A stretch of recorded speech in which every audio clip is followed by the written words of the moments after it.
হজের মূল ৫ দিনে ৯টি কার্য সম্পাদন করতে হয়, যা হজের আসল কাজ। প্রথম দিন ৮ই জিলহজ। হজের উদ্দেশ্যে এহরাম বেঁধে মিনায় চলে যাওয়া, সেখানে গিয়ে জোহর, আসর, মাগরিব, ইশা, ফজরের নামাজ জামাতে আদায় করা, ফজরের নামাজ পর্যন্ত সেখানে অবস্থান করা।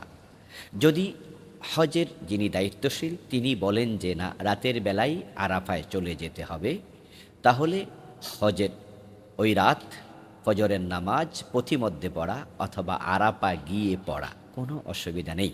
তবে স্বাভাবিকত ফজরের নামাজ পড়েই আরাফার দিকে মিনা থেকে গমন করা হয়ে থাকে। দ্বিতীয় দিন আমরা যখন আরাফার ময়দানে পৌঁছে যাব, ফজরের নামাজের পর আরাফায় গিয়ে সেখানে সূর্যাস্ত পর্যন্ত আমরা অপেক্ষা করব। সারাদিন সেখানে আমরা জোহর পড়ব, জামাতের সাথে আসর পড়ব। তারপরে জোহর আসরকে একসাথে পড়াই সেটা নবীজির নির্দেশনা।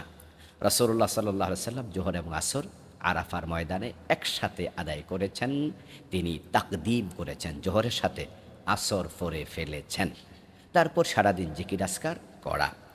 এরপর যখন সূর্যাস্ত হয়ে যাবে ৯ম তারিখে আরাফার দিবসে, তখন আমরা মাগরিবের নামাজটা আরাফার ময়দানে আদায় করব না, বরং সূর্যাস্তের পর আমরা চলে যাব মুজদালেফায়।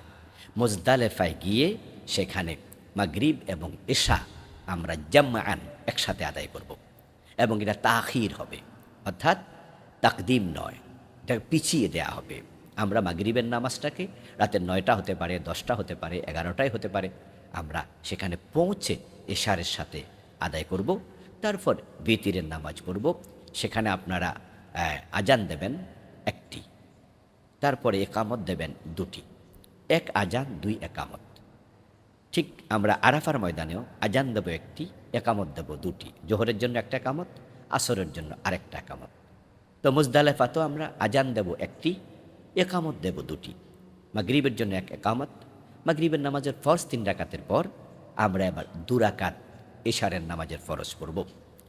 নবীজি সাল্লাল্লাহু আলাইহি সাল্লাম তাই করেছিলেন, তিনি এশা সেখানে ২ রাকাত পড়েছিলেন। তারপর বিতিরের নামাজ আমরা পড়ব। তারপর সেখানে আবার ইবাদত বন্দিগি অথবা একটু বিশ্রাম যা করার করবেন। তারপর সেখানেই আমাদেরকে মিনায় নিক্ষেপ করার জন্য কঙ্কর সংগ্রহ করতে হবে। উল্লেখ্য যে কঙ্করের আকৃতি যেন মটরশুঁটির দানার মতো হয়, ছোট, ২ আঙ্গুলের মাঝখানে রাখা যায় এমন ছোট আকৃতির কঙ্কর আপনি সেখান থেকে সংগ্রহ করবেন। যেহেতু সেখানে কঙ্কর মারতে হবে মিনায়, মিনা থেকে কঙ্কর সংগ্রহ করা উচিত নয়, বরং মুজদালেফা থেকেই করা উচিত। তারপর এবার তৃতীয় দিন আমরা যখন মুজদালেফায় গিয়ে সেখানে বিশ্রাম নিলাম, ফজরের নামাজের আজান হবে যথারীতি, আমরা ফজরের নামাজ সেখানে পড়ব। পরে আমরা এবার তৃতীয় দিনের কাজ শুরু করব। আমরা মুজদালেফা থেকে রওনা দেব মিনার দিকে। সেদিন কাজ অনেক বেশি। তৃতীয় দিনে কাজ 4টি কাজ আমাদের একদিনে করতে হবে। প্রথম কাজ, আমরা মিনায় যাওয়ার পর দুপুরের পূর্বেই আমরা বড় জামারায় 60টি কঙ্কর আমরা নিক্ষেপ করে ফেলব। দুপুরের পূর্বেই সেখানে আমরা একটি জামারায় শুধু কঙ্কর নিক্ষেপ করব, সেটা হচ্ছে জামরাই আকাবা, জামরাই কুবরা। আমরা জামরায় কুবরা বড় জামারায় নিক্ষেপ করব। তারপরে আমরা কোরবানি করব, যদি সম্ভব হয় নিজ হাতে, অথবা আমাদের যে দায়িত্বশীলরা আছে তারা আমাদেরকে জানাবে যে আপনার কোরবানি হয়ে গেছে। যখন আমরা শুনব কোরবানি হয়েছে, তাহলে দ্বিতীয় কাজ শেষ। তৃতীয় কাজ হবে আবার মাথা মুন্ডন করা। আমরা মাথার চুলগুলো ফেলে দেব অথবা ছোট করব। চতুর্থ কাজ হবে এবার তাওয়াফে জিয়ারত। আমরা মাথা মুন্ডন করার পর গোসল টোসল করে একবারে ঈদ ঈদ ভাব, যদিও সেখানে ঈদের নামাজ নেই, যেহেতু আমরা হজে থাকবো, ঈদের নামাজ পড়া লাগবে না, তখন আমরা কি করব, একবারে স্বাভাবিক পোশাক পরে ফেলব। মাথার চুল মুন্ডন করার পর গোসল করে রিল্যাক্স, এবার আপনি পাজামা, পাঞ্জাবি, টুপি সব পরিধান করবেন। করে আপনার পরবর্তী কাজ হচ্ছে তাওয়াফে জিয়ারা। সেটা 10 তারিখে করে ফেলা ভালো। যদি আপনি 10 তারিখে তাওয়াফে জিয়ারত না করেন, 11 তারিখ করতে পারবেন, 12 তারিখও করতে পারবেন, তবে 12 তারিখের পরে যেন না হয়। ওলামায়ে হানাফ বলেছেন 12 তারিখের পরে যদি যায় তাকে দম দিতে হবে। অন্য মাসলাকের আলেমরা বলেন যে না, 12 তারিখের পরেও যদি করে দম দিতে হবে না। তো যেহেতু আমরা হানাফি মাযহাব ফলো করি, এই জন্য আমরা 12 তারিখের ভিতরেই তাওয়াফে জিয়ারা আমরা শেষ করে ফেলব।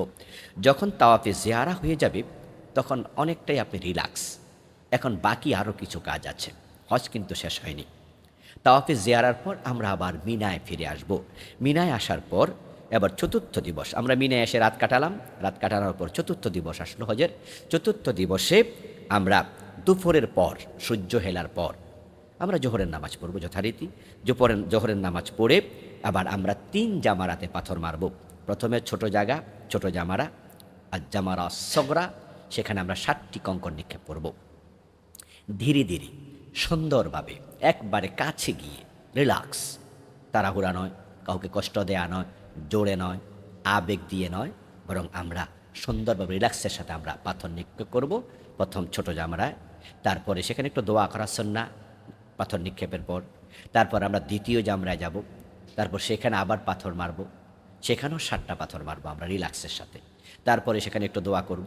তারপরে আমরা বড় জামরায় যাব, সেখানে আবার 7টি আমরা কঙ্কর নিক্ষেপ করব। নিক্ষেপ করে আমরা সেখানে দোয়া না করে প্রস্থান করব। চতুর্থ দিন শেষ। এবার পঞ্চম দিবস আমরা চলে আসলাম। চতুর্থ দিবসে পাথর মেরে মিনায় তাঁবুতে থাকলাম, রিল্যাক্স, নামাজ কালাম ইবাদত, আর কোনো কাজকর্ম নেই, জিকির আজকার, রাত কাটালাম। পঞ্চম দিনে আমরা আবার সূর্য হেলার পর, সূর্য যখন এজালা হবে, হেরে যাবে জাওয়ালের পর, তখন আমরা আবার গত দিনের মতোই আমরা জামরায়ে সগরা, জামরায়ে ওস্তা, জামরায়ে কোবরা, 3 জায়গাতে আমরা 3 7 21টি পাথর আবার নিক্ষেপ করব রিল্যাক্সের সাথে।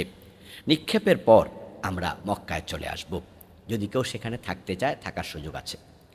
কিন্তু যদি থাকতে থাকতে সূর্য অস্তগামী হয়ে যায়, তাহলে মক্কায় তিনি ফিরে আসবেন না, বরং তিনি সেখানে সূর্য অস্ত গেলে থেকে যাবেন।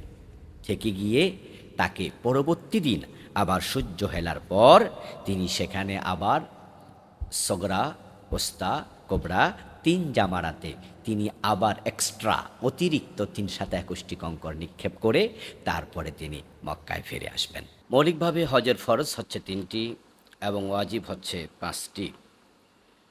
হজের ফরজ 3টি হচ্ছে, 1 নম্বরে হেরাম বাঁধা, তবে হেরামটা মিকাত অতিক্রমের আগেই বাঁধতে হবে। এহরাম বাঁধার জন্য নির্দিষ্ট কিছু নিয়ম আছে, যেমন এহরাম বাঁধার জন্য তালবিয়া পড়তে হবে এবং এহরামের নিয়ত করতে হবে। তার সাথে জড়িত এবার এহরামের কাপড়, এহরামের পূর্বেই একটু নিজে অজু করে নেয়া, সুযোগ থাকলে গোসল করে নেয়া, তারপর মিকাতের পূর্বেই নিয়ত করে 2 রাকাত নফল নামাজ পড়া ভালো, যদি সেটা মাকরু ওয়াক্ত না হয়, এটা উত্তম। তারপর কাপড় পুরুষের জন্য সাদা হওয়া উত্তম, সেলাইবিহীন 2 টুকরো কাপড় পরিধান করে। এরপরে যদি কেউ ওমরা করতে চায়, তাহলে সে লব্বাইকা ওমরাতান বলে সে আবার লব্বাইক আল্লাহুম্মা লব্বাইক লব্বাইক লা শারীকা লাক লব্বাইক ইন্নাল হামদা ওয়ান নি'মাতা লাক ওয়াল মুলক লা শারীকা লাক, এ তালবিয়া পড়বে। পরে এবার সে নিজেকে মুহরিম মনে করবে, এই এহরাম হয়ে গেল। আর যদি সে হজের জন্য এহরাম বাঁধে, তাহলে সে লব্বাইকা হাজ্জান, অথবা আমি হজের জন্য তালবিয়া পড়ছি, হজের এহরাম করছি, এটা বলে লব্বাইক আল্লাহুম্মা লব্বাইক সে এটা পড়ে নেবে, তাহলে সে মুহরিম হয়ে গেল।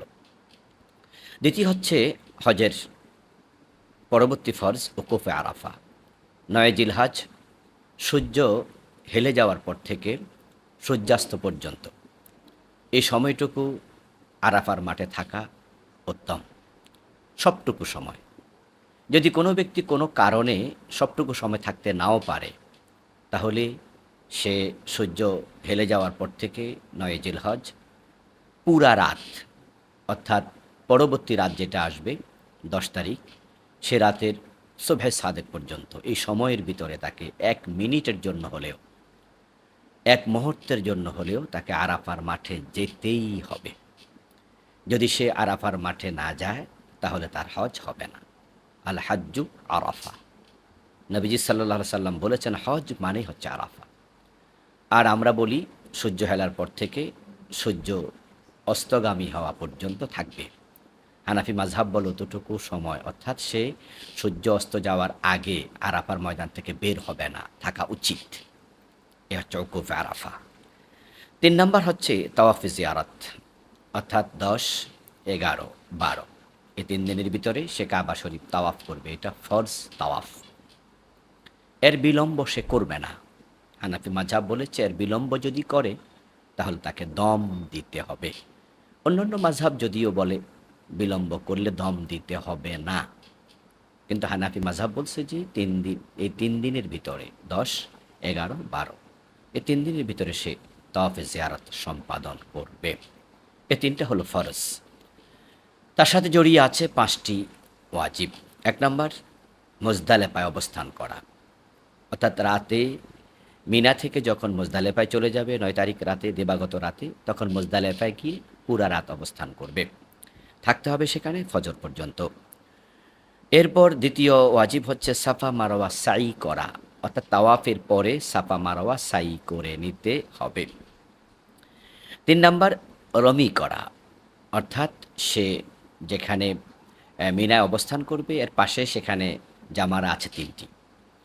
একটা ছোট জামারা, আরেকটা মধ্যম জামারা, আর একটা হচ্ছে বড় জামারা। ১০ তারিখে একটি জামারায় পাথর নিক্ষেপ করবে, ১১ তারিখ ৩টিতে, ১২ তারিখেও ৩টিতে। ৪ নাম্বার ওয়াজিব হচ্ছে রমি করার পর এবার কোরবানি করা।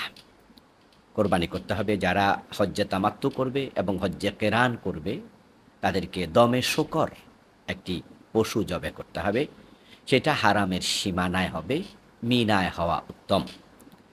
এ হলক তাকে করতে হবে। আর যে ব্যক্তি মুফরিদ, শুধুমাত্র হজ্জে ইফরাত করবে, সে ওমরাটা করবে না হজ্জের সাথে, তাহলে ওনার জন্য দমে শূকর প্রয়োজন নেই। কিন্তু যারা তামাত্তু হজ করবে, কেরান হজ করবে, তাদেরকে একটি দমে শূকর দিতে হয়। এটাকে আমাদের বাংলাদেশের লোকেরা কোরবানি বলে, যদিও এটা উদহিয়া নয়। কোরবানি এবং দমে শূকর দুইটা আলাদা জিনিস। দমে শূকরটা হজের সাথে জড়িত, আর কোরবানিটা এটা তো ভিন্ন আমল। যাদের সম্পদ আছে তারা সৌদি আরবে থাকুক অথবা বাংলাদেশে থাকুক, তারা কোরবানি করবে তাদের সম্পত্তি থাকলে।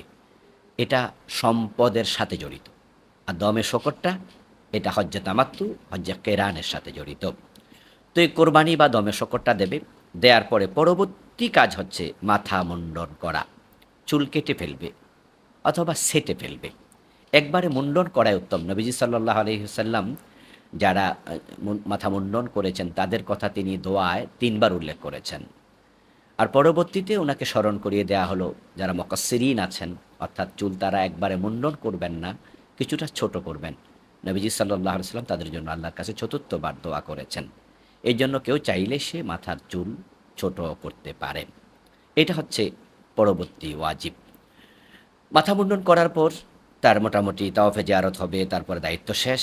এরপরে আরেকটি কাজ রয়ে গেল, সেটা হচ্ছে বিদায় তাওয়াফ।